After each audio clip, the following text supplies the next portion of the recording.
नमस्कार, मैं हूं आपके साथ चंदन भारद्वाज और दिन की बड़ी बहस देख रहे हैं आप। देश में कोरोना संक्रमण के मामले लगातार बढ़ते हुए नजर आ रहे हैं। हालांकि बीते एक हफ्तों में इन मामलों में गिरावट जरूर देखने को मिली है, लेकिन ये गिरावट उतनी भी नहीं कि हम इस पर खुशी मना सके। ये गिरावट उतनी भी नहीं कि हम ये कह सके कि भारत कोरोना संक्रमण की इस दूसरी घातक लहर से खुद को बचाने में कामयाब रहा है। अब बड़ा सवाल ये है, अमेरिका के प्रमुख चिकित्सक जो बाइडेन के प्रमुख चिकित्सा सलाहकार एंटोनियो फॉजी ने कहा है कि भारत में कोरोना संक्रमण के बढ़ते मामलों से निजात तभी मिल सकेगा जब दो चीजें की जाएंगी। पहला, कोरोना संक्रमण के बढ़ते हुए मामलों को ट्रेस कर संक्रमण की रफ्तार को कम किया जाएगा, और दूसरा जिसे सबसे महत्वपूर्ण बताया जा रहा है वो ये है कि वैक्सीनेशन की रफ्तार को बढ़ाते हुए देश के आम नागरिकों को वैक्सीनेट किया जाए। लेकिन भारत में कोरोना की वैक्सीनेशन को लेकर संकट नजर आ रहा है। भारत में कोरोना संक्रमण के बढ़ते हुए मामलों के बीच देश के तमाम वैक्सीनेशन केंद्रों पर लंबी कतारें देखने को मिल रही है। सरकार ने वैक्सीनेशन के लिए जिस कोविन ऐप को बनाया है, उस कोविन ऐप में स्लॉटों की जो बुकिंग है वो तत्काल टिकट से भी जल्दी हो जा रही है। यानी पलक झपकते ही संक्रमण से खुद को बचाने के लिए, वैक्सीन लगाने के लिए जो स्लॉट्स की बुकिंग होती है वो पूरी हो जाती है। अब नोएडा के ईएसआईसी अस्पताल के बाहर से आज तस्वीरें निकलकर सामने आई, जहां लंबी कतारें अस्पतालों के बाहर देखने को मिली। तो बड़ा सवाल ये है कि क्या देश की केंद्र सरकार और देश की अलग अलग राज्य सरकारों ने कोरोना के वैक्सीनेशन को लेकर रणनीति जो बनाई है उसमें बदलाव की जरूरत है? क्या 18 साल से ऊपर के लोगों को कोरोना की वैक्सीन देने का जो केंद्र सरकार ने 1 मई से निर्णय लिया था, उस निर्णय में केंद्र सरकार ने वैक्सीनेशन की अपनी स्टॉक को बिना जांचे परखे आनन फानन में लिया गया निर्णय था, और उसके बाद से तस्वीरें जैसे निकलकर सामने आई, क्या इस बात को ये दर्शा नहीं रही कि वैक्सीनेशन की रफ्तार को तेज करने के लिए वैक्सीनेशन का उत्पादन भी अति महत्वपूर्ण है? ये तमाम सवालों के जवाब आज मैं अपने साथ दो खास मेहमानों से तलाशने की कोशिश करूंगा। मेरे साथ कांग्रेस पार्टी का पक्ष रखेंगे बिनु मेनन, और मेरे साथ भारतीय जनता पार्टी का पक्ष जो है मेरे साथ बिनु मेनन रखेंगे, और साथ ही साथ कांग्रेस से भी मेरे साथ जुड़े हैं जो सीधे तौर पर इस बात को दर्शाएंगे कि आखिर किस तरीके से कोरोना संक्रमण की बढ़ते हुए मामले और संक्रमण की बढ़ती हुई रफ्तार जो है वो देश के लिए घातक है, और आखिर इस संक्रमण के बढ़ते मामले और वैक्सीनेशन को लेकर भूदेव शर्मा कांग्रेस पर अपना पक्ष रखेंगे। मैं सबसे पहले शुरुआत बिनु मेनन आपसे करना चाहूंगा। बिनु मेनन, कोरोना वैक्सीनेशन ही अब एकमात्र विकल्प बताया जा रहा है विश्व के तमाम चिकित्सक संस्थानों के द्वारा, बड़े डॉक्टर्स के द्वारा भारत में कोरोना को एक तरीके से परास्त करने के लिए। क्या रणनीति है सरकार की? क्या सरकार की पॉलिसी है लोगों के वैक्सीनेशन को लेकर? 1 मिनट का समय है, आप जल्दी से स्पष्ट तौर पर अपनी बात रखिए।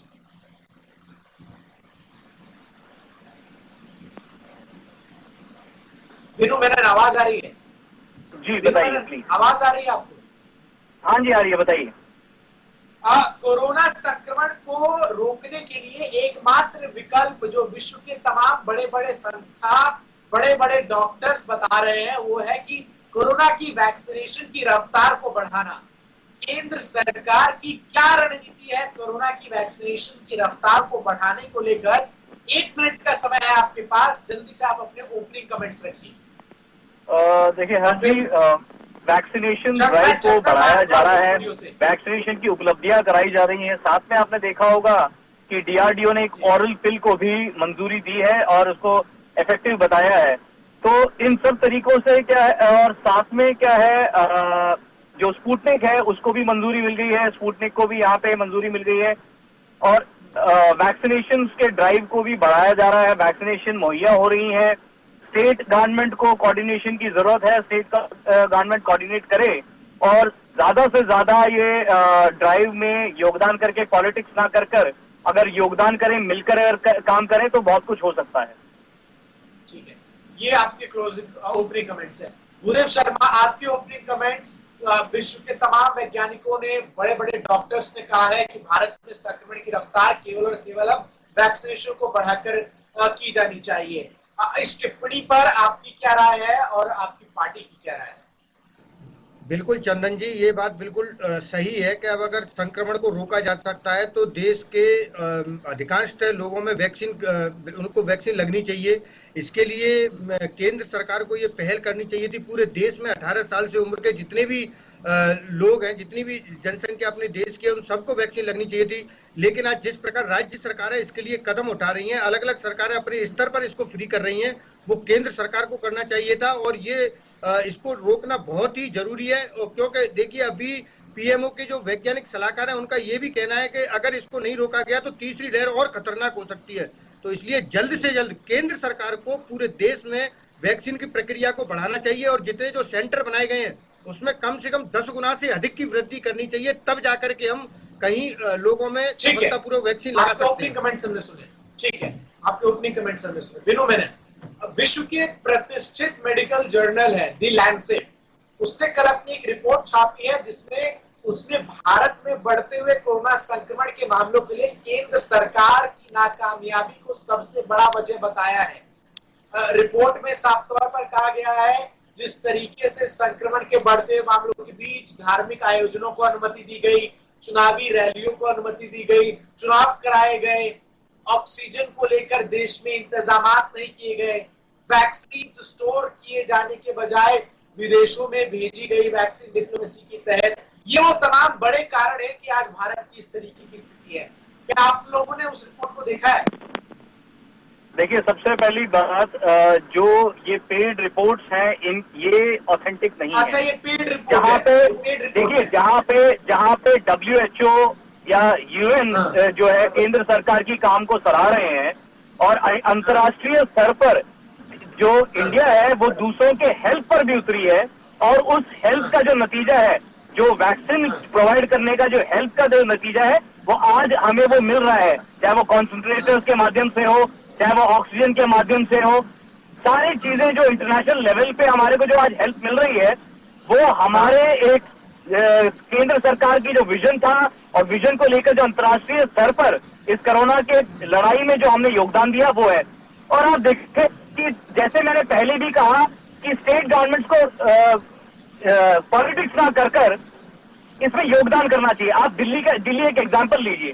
दिल्ली में क्या है, हर जोन में एनडीएमसी के जो निगम के जो वैक्सीनेशन सेंटर्स हैं इस टाइम पे बढ़ाने की जरूरत है, उस टाइम पे कम कर दिए गए।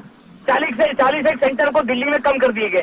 क्या इस तरीके से लड़ाई लड़ी जाएगी कोविड की? एक छोटी सी राजनीति कर जी मैं इस पर आऊंगा, पर क्या आप उस रिपोर्ट को एक पेड रिपोर्ट बता रहे हैं जो विश्व की प्रतिष्ठित मेडिकल जर्नल ने छापी है, जिसमें उसने साफ तौर पर कहा है कि कुंभ का आप लोगों ने जो अनुमति दी उसके वजह से केसेस बढ़े हैं, आप लोगों की तैयारियां नहीं थी। खुद आपके जो कोविड टास्क फोर्स की टीम है उसने मार्च में प्रधानमंत्री को इस बात के लिए इत्तला किया था कि दूसरी लहर से भारत को नुकसान होगा काफी। सुप्रीम कोर्ट ने भी केंद्र सरकार को इस बात को लेकर के चेताया था। मेरे कांग्रेसी नेता जरा ये भी सुन लें, सुप्रीम कोर्ट ने ये भी कहा कि 70 साल में जो हमारे को मेडिकल सुविधाएं जो इनहेरिट हुई है, सुप्रीम कोर्ट ने 70 साल में अरे मेरे भाई, मेरे कांग्रेसी साथी, 70 साल में क्या हुआ इसका जवाब सुप्रीम कोर्ट साल में उसका जवाब नहीं दिया जा रहा। आज देश में घाटों में लाइन लगी हुई है और ये अभी 70 साल का जवाब मांग रहे हैं। देखिए 60 साल में आपने क्या किया? देश को आज दवाई मुद्दे पे पहुंचा दिया आपने। जरा सुन लीजिए, फिर आपके पास आता हूँ। जरा सुनिए, जवाब कर दिया आपने। कितने एम्स बना दिए मुझे बता दीजिए। आपके टाइम पे एक एम्स बना, एक एम्स जो सबसे पहला एम्स है वो अमृत कौर जी का बनाया है 2013 में। इसके अलावा जाकर के में कितने हॉस्पिटल बना दिए आपने, मुझे बता दीजिए आप। अगर 14 6 साल की अवधि में, अगर 6 साल की हमारे देश की जो स्वास्थ्य प्रणाली है वो दिखाई दे रही है। भूदेव जी की आवाज कीजिएगा। एक मिनट आप शांत होइए। 70 साल की अगर मेडिकल आपकी आवाज नहीं आ रही, आपकी आवाज सुनाई नहीं दे रही। 30,000 बढ़ाई हमने, 30,000 सीट बढ़ाई। एक मिनट शांति से। आपकी आवाज में थोड़ी दिक्कत आ रही है, आप उस दिक्कत को ठीक कीजिए। तब तक मैं भूदेव शर्मा से एक सवाल का जवाब लेता हूं, उसके बाद आपके पास आऊंगा और चर्चा में एक दूसरे को सुने। पर्याप्त समय आप दोनों को मिलेगा अपनी बातों को रखने। भूदेव शर्मा, वीनू मेनन का साफ तौर पर कहना है कि लैंसेट की जो रिपोर्ट है वो एक पेड रिपोर्ट है और केंद्र सरकार की तमाम जो अंतर्राष्ट्रीय संस्थाएं हैं वो तारीफ कर रही है आप जिस तरीके से कोविड का प्रबंधन किया है केंद्र सरकार ने। देखो चंदन जी, अब चाहे जो भी रिपोर्ट आए, अगर मोदी जी की प्रशंसा अगर किसी रिपोर्ट में होती है तो उसको तो इनका आईटी सेल बड़ा चढ़ा करके प्रचार करता है। अगर मोदी जी की कोई भी बुराई आ जाती है तो ये इनके लिए फेक न्यूज हो जाती है। सुप्रीम कोर्ट खुद ये बोल चुका है कि जब अपने देश में इतनी खतरनाक रूप ले चुकी है कोरोना महामारी, तो उसके बावजूद आप वैक्सीन का एक्सपोर्ट क्यों कर रहे थे? उनका इनको कोई मतलब नहीं है। ये सुप्रीम कोर्ट, हाई कोर्ट के जितने भी आदेश हैं उनको दरकिनार कर रहे हैं। वो कुछ भी जवाब मांगते हैं उसका ये जवाब पेश नहीं कर पा रहे हैं। आपने देखा हो कि पहले तो चुनाव कराए गए, लोगों की लाशों के ऊपर इन्होंने चुनाव कराए हैं, ये पूरा देश जानता है आज। और उत्तर प्रदेश में आज जो स्थिति है, उत्तर प्रदेश बिहार में, इसके लिए जिम्मेदार केवल और केवल भाजपा सरकार है। ये देश के लोगों को लेकर के कतई भी जिम्मेदार नहीं है। इन्होंने इस देश को आज ऐसी जगह पर धकेल दिया है कि हमारे पड़ोसी देश हमसे बहुत आगे बढ़ चुके हैं और इसका जवाब ये नहीं देंगे। ये केवल और केवल 70 साल का जवाब मांगेंगे। 2.5 लाख से ज्यादा मौतें हो चुकी है, लेकिन इसके लिए जवाब नहीं है। भूदेव शर्मा ठीक है, आपकी बात सुनिए। वीनू मेनन सवाल सुनिए। वीनू मेनन सवाल सुनिए। सवाल वाजिब है। इस देश में कांग्रेस सरकार ने, वीनू मेनन आपकी आवाज नहीं आ रही। सवाल सुनिए पहले। इस देश में पिछले 70 सालों में कितने एम्स बने, इस बात का तो हिसाब जनता ने 2014 में ही कांग्रेस पार्टी को हराकर कर दिया। पिछले 6 साल से इस देश में आपकी सरकार है। पिछले 6 साल से इस देश की स्वास्थ्य व्यवस्था के बुनियादी ढांचे को सुधारने की जिम्मेदारी आपकी है। कोरोना की ये महामारी आपके सरकार के दौर में आई, तो क्या ये सच्चाई नहीं है कि जिस वक्त आपकी सरकार को, केंद्र सरकार को इंतजाम करने चाहिए थे संक्रमण से दूसरी लहर से लड़ने का, क्योंकि दिसंबर जनवरी में विश्व के तमाम जो देश है यूरोप के, वो संक्रमण से लड़ रहे थे। उस दौर में देश के स्वास्थ्य मंत्री कह रहे थे कि भारत कोरोना मुक्त हो चुका है।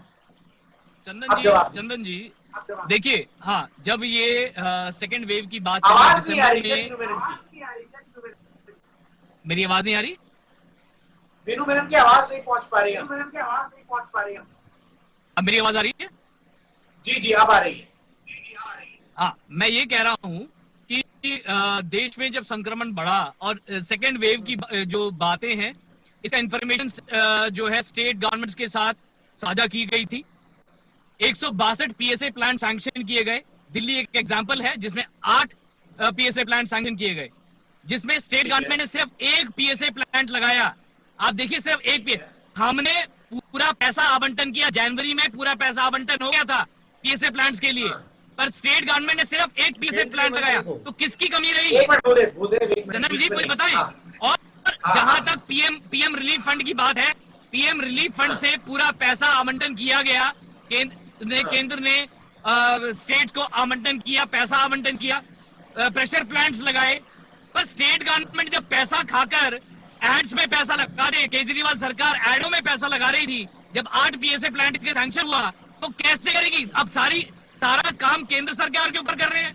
अब आप देखिए, जब हाईकोर्ट कहती है ऑक्सीजन के लिए, तो कहते हैं हमारे पास नहीं है।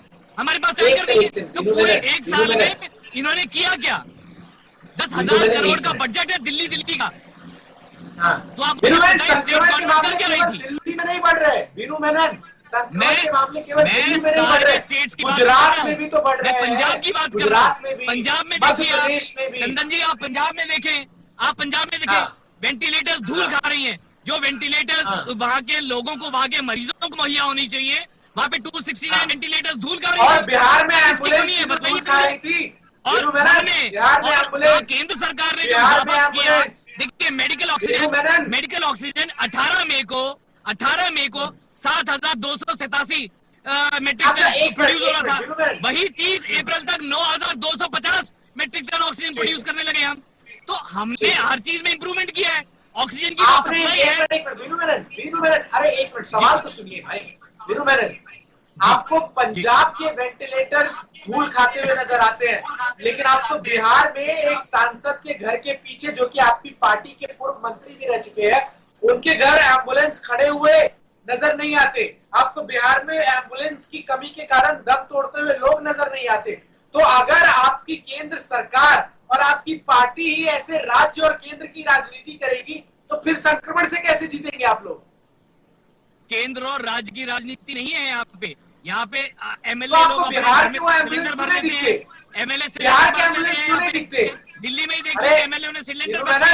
अब आप दिल्ली सरकार का देखिए, जब ऑक्सीजन ऑडिट की बात आती है, ऑक्सीजन ऑडिट की बात आती है, ऑक्सीजन ऑडिट मना कर देते हैं, ऑक्सीजन ऑडिट मना कर देते हैं। बिहार की स्थिति पर भी तो बोलिए, सरकार और उत्तर प्रदेश की स्थिति पर भी तो बोलिए। जब उनके एमएलए के घर में ऑक्सीजन मिल जाता है, सिलेंडर मिल जाता है, इनके दिल्ली के निर्माताओं के घर से ऑक्सीजन कॉन्सेंट्रेटर्स पकड़े जाते हैं, तो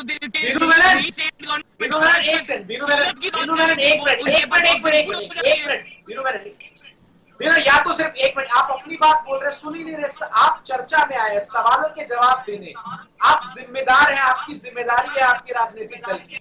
आप टेलीविजन स्क्रीन पर एक इमेज चलती हुई देख सकते हैं। ये जो वीडियो इस वक्त हम चला रहे हैं, ये बिहार में आपकी पार्टी के सांसद राजीव प्रताप रूडी के घर के पीछे की वीडियो है, जहां एम्बुलेंस धूल खा रही थी और इसी बिहार में लोग जो है वो मर रहे थे एम्बुलेंस की कमी से। तो आपको दिल्ली में संक्रमण के बढ़ते हुए मामले और पंजाब में वेंटिलेटर धूल खाते हुए नजर आते हैं, बिहार में नहीं नजर आती आपको स्थिति, उत्तर प्रदेश में आपको मामले नजर नहीं आते। उसके ऊपर कार्रवाई होगी। हम अंधेरे से छेद को ढकने वाले लोग नहीं है। इन लोगों ने तो बता रहे हैं ना, ये एम्बुलेंस तो कार्रवाई करने की बात भी करते हैं। और जहां एलोकेशन की बात है, पीएम केयर से 2000 वेंटिलेटर्स मुहैया हुए, 100 वैक्सीन डेवलप, 100 करोड़ रुपए आवंटन हुआ वैक्सीन डेवलपमेंट के लिए, हजार करोड़ रुपए माइग्रेंट वर्कर्स जो इधर उधर जा रहे हैं उनके लिए हुआ। आप मुझे बताइए ना, आज तक कैसे हुआ है? इससे पहले आपको याद होगा कि चिकन पॉक्स, ये स्मॉल पॉक्स की महामारी आई थी, पोलियो की महामारी आई थी दिल्ली में। ठीक है, आपकी बात हिंदुस्तान में आज हम वैक्सीन निर्माण भी कर रहे हैं। आज भी लगती है और आप कमा रहे हो, आपदा में अवसर कमा रहे हैं भारतीय जनता पार्टी। एक मिनट, आप सवाल सुनिए भूदेव। आप केंद्र सरकार को जिम्मेदार तो ठहरा रहे हैं, लेकिन आप स्थिति वहां लूट नहीं देख रहे हैं। आपके मंत्री तो बैल्कनी में 1000 करोड़ की सब्जी उगा लेते हैं। आप क्या बात बोल रहे हो? अच्छा एक मिनट, मैं सवाल पूछ रहा हूँ। अगर देश का आपने किया है, आप 6 साल में सोचते हो, 6 साल में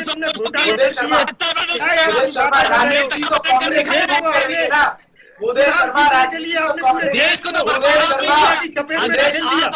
अगर टाइम से सुविधाएं होती तो आज हिंदुस्तान को ये दिन देखना नहीं पड़ता। बिहार में चुनाव, भूदेव शर्मा, राजनीति तो कांग्रेस की कर रही है। आप भूदेव शर्मा, पंजाब की स्थिति कांग्रेस को भी नजर नहीं आती, छत्तीसगढ़ की स्थिति कांग्रेस को भी नजर नहीं आती, महाराष्ट्र की कांग्रेस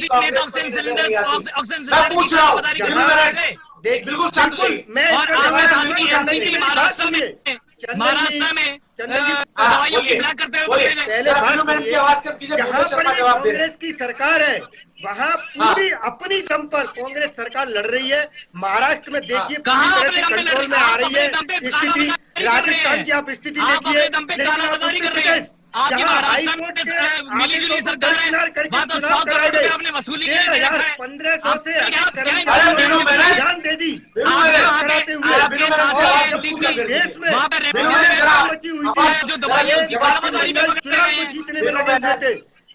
प्रधानमंत्री देश में लोगों की लाशों कुर्सियां लगा करके रैलियां कर रहे थे, रैलियां पूरा देश देख रहा था इस बात को। अरे पूरा देश सब कुछ देख रहा है, लेकिन देश पंजाब को भी तो देख रहा है, देश राजस्थान को भी तो देख रहा है, देश महाराष्ट्र को भी तो देख रहा है। सरकार राज्यों में आपकी सरकार, ये केंद्र सरकार की जिम्मेवारी महाराष्ट्र में आपने तो 100 करोड़ देनी है, 100 करोड़ रुपए की वसूली राज्यों के साथ भेदभाव कर रहे हैं। न तो वह दवाइयां उपलब्ध करवा रहे हैं, न वह ऑक्सीजन उपलब्ध करवा रहे हैं, सुप्रीम कोर्ट हाई कोर्ट के आदेशों को दरकिनार कर रहे हैं। इन लोगों को देश से कोई मतलब नहीं है, केवल और केवल इनको सरकार बनानी है। क्योंकि जब देखा जाए 1 साल पहले जब कोरोना आया था तब भी सरकार में आया था। देखिए महाराष्ट्र में प्रति 10,000 मरीज पे 25.09 मीट्रिक टन ऑक्सीजन जा रहा है। आप क्या बात करते हो, आपको कुछ मालूम है नहीं? आपने बोल दिया एक ही चीज करंट लगानी है राहुल गांधी की तरह। राहुल गांधी बेवकूफियां बोलेंगे। महाराष्ट्र में अरे महाराष्ट्र जनसंख्या में 10,000 पेशेंट बढ़ रहा है, 10,000 पेशेंट में 25.09 मीट्रिक टन ऑक्सीजन जा रहा है आपके यहाँ पे। अब क्या बात कर रहे हो? ऐसा लग रहा है आप अपनी बात विपक्ष ने अपना काम किया था, सरकार को समझाने का। सरकार इतनी तबाही हो चुकी है कि न तो विपक्ष की सुनती है, न किसी की सुनती है। सरकार ने वैज्ञानिक सलाहकारों की सुनती है। भूदेव शर्मा महाराज शांत हो जाइए, आप तो जवाब देने आए हैं, लड़ने नहीं आए। आप दोनों एक दूसरे की बात न सुनने दे रहे हैं, एक दूसरे की बातों को काटे जा रहे हैं। समय मेरे पास इस चर्चा में अब आखिरी 2 मिनट बचे हैं। आप दोनों से सवाल करूंगा और आप दोनों अपनी बारी आने पर ही बोलेंगे। भूदेव शर्मा, क्या इस देश के महाराष्ट्र, राजस्थान, पंजाब, छत्तीसगढ़ जैसे राज्यों में ऑक्सीजन सिलेंडर की कमी से लोग नहीं मर रहे? तो क्या आप लोग भी राजनीति नहीं कर रहे केवल केंद्र और राज्य की इस पूरे संक्रमण में, ना कि दोनों मिलकर एक दूसरे की मदद कर? हाँ, जवाब। बिल्कुल चंदन जी, हमारे नेता राहुल गांधी हो, प्रियंका गांधी हो, शुरुआत से ये आवाज उठाते रहे, चाहे सोनिया गांधी हो, बार बार, चाहे मनमोहन सिंह जी हो, बार बार प्रधानमंत्री जी को पत्र लिखे गए हैं, आवाज उठाई गई है कि ये समय एक साथ होकर मिलकर लड़ने का है। लेकिन केंद्र सरकार ऑक्सीजन की सप्लाई को लेकर गैर भाजपा शासित राज्यों के साथ भेदभाव कर रही है, जिसकी वजह से चाहे राजस्थान हो या महाराष्ट्र हो या छत्तीसगढ़ हो, वहाँ ऑक्सीजन की कमी से लोग मरे हैं, बिल्कुल मरे हैं। लेकिन ये जिम्मेवारी किसकी है कि किस राज्य को कितनी ऑक्सीजन मिलनी चाहिए? राजस्थान में जितना उत्पादन होता है उसका मात्र 52% ऑक्सीजन, और गुजरात को 78% ऑक्सीजन, जबकि वहाँ मरीजों की संख्या कम है। तो इसके लिए केंद्र सरकार की जिम्मेवारी बनती है कि ये एक महामारी है, ये किसी राज्य के लिए नहीं है। आपको पूरे देश के लोगों ने प्रधानमंत्री बनाया है, राजा बनाया है, पूरे देश के लोगों की जिम्मेदारी है आपके ऊपर, चाहे दिल्ली हो। बात सुन ली। अच्छा, बिल्कुल शांत हो जाइए, बिल्कुल शांत हो जाइए, अब बीच में नहीं बोलेंगे आप। देखो मेरे सवाल सीधा है, जवाब भी सीधा दीजिएगा। कांग्रेस की नाकामियों के पुलिंदे के कारण ही 2014 में आपको मौका मिला और 2019 में दोबारा आपको मौका मिला। कब तक आप कांग्रेस की नाकामियां गिनाते रहेंगे पिछले 70 साल की? आप अपनी 6 साल की उपलब्धियां क्यों नहीं गिनाते? और सवाल मेरा ये है कि संक्रमण के इस बढ़ते मामलों में केंद्र सरकार के नाते आपका क्या ये दायित्व नहीं होना चाहिए कि आप राज्य और केंद्र दोनों को परस्पर लेकर आगे चले और संक्रमण से देश को निजात दिलाए? लेकिन आप तो खुद तू मैं की बहस में टेलीविजन चैनलों पर भी और आम देश के न्यायालय में भी और आम जगहों पर भी भिड़ते हुए अलग अलग राजनीतिक दलों से नजर आते हैं। कब आप अपनी जिम्मेदारियां, अपने ओहदे को समझेंगे? आपके नेता, आपकी सरकार। चंदन जी, देखिए मैंने भी बोला कि देश में सबसे पहले तुरंत जब दिसंबर में ही सेकेंड वेव की बात करी गई सारे मुख्यमंत्रियों को इसका इत्तला करी गई कि भाई सेकंड वेव है, ज्यादा कंटेजियस है, सब चीज है, इसका इंफॉर्मेशन साझा किया गया। और जैसे मैंने पहले बताया, पीएसए प्लांट्स आवंटन किए गए, पैसा जनवरी में ही आवंटन हो गया था। तो कई स्टेट्स में क्या है, उसको लेकर काम नहीं हुआ। आज भी देखिए 551 पीएसए प्लांट सैंक्शन मंजूर हो गए हैं। 2000 करोड़ के वेंटिलेटर्स, 2000 करोड़ के पीएम केयर से वेंटिलेटर्स के लिए आवंटन हुआ है। 100 करोड़ रुपए वैक्सीनेशन के लिए गया है। 2200 करोड़ रुपए ये वैक्सीनेशन ड्राइव चलाने के लिए किया गया है। तो इस तरीके से देश को सक्षम करने की, और देखिए वैक्सीन मैत्री जो चलाया हमने, वैक्सीन मैत्री जो चलाया, उसके कारण आज आप देख रहे होंगे अंतर्राष्ट्रीय स्तर पर भी अगर देश को हेल्प मिल रही है उस वैक्सीनेशन को लेकर है। हर देश ने यही बोला हमारी जरूरत के टाइम पे वैक्सीन देश हिंदुस्तान ने पहुंचाया। आज हम हिंदुस्तान के साथ खड़े हैं। सवाल उठा रहे हैं इस सरकार की विश्वसनीयता पर। अमेरिका और ब्रिटेन के सांसद सवाल उठा रहे हैं यहाँ की सरकार की विश्वसनीयता पर। ये पिछले 70 साल में नहीं हुआ, ये अब हुआ है। ऑस्ट्रेलिया का द्वार हो या जितने भी इंटरनेशनल मीडिया है, वहाँ पर केवल भारत की धुंधु हो रही है। और ये केवल 70 साल में पहली बार हुआ है। आप लोगों ने 70 साल में पहली बार हुआ है कि अमेरिका और ब्रिटेन के सांसद यहाँ की सरकार पर सवाल उठा रहे हैं।